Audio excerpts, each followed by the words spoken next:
So this mini lab not only helps us figure out some things about polarized light, but also how do polarizing filters like the ones in these sunglasses work to block more light.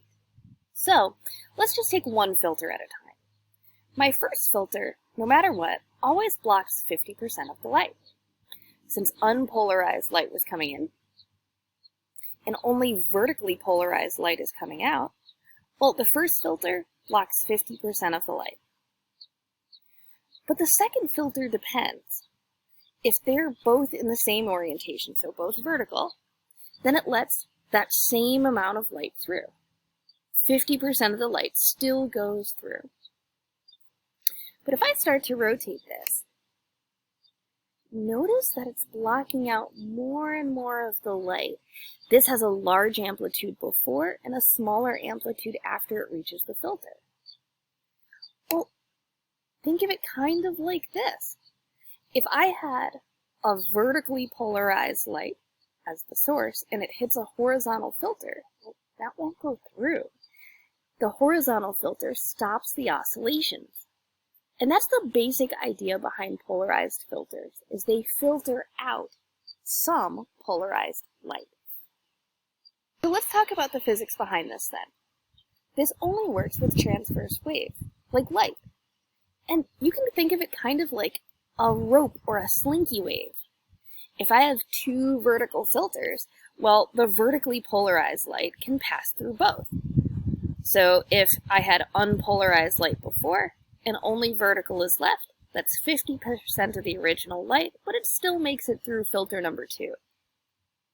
However, if I take that vertically polarized light and send it through a horizontal filter, well, that damps down the amplitude and it doesn't pass through.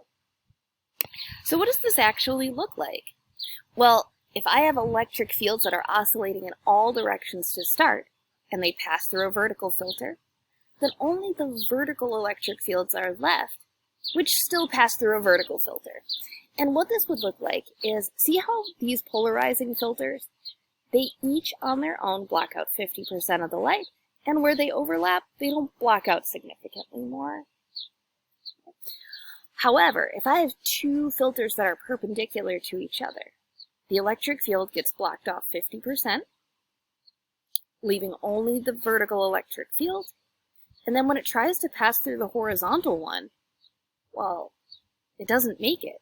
And when our brain looks at something that has that low amount of light, that looks darker or blacker. So each filter on its own, filter 1 and filter 2, both take out 50% of the light, but where they overlap, that's 100% of the light. So check out this awesome GIF I made with polarizing filters then. Even though you and I can't tell what direction the filter is polarized just by looking at it, we can tell how those two are related to each other.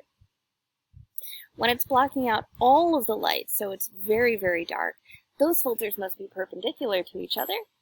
And where it has the brightness and we can see the text through the two filters, they must be parallel to each other.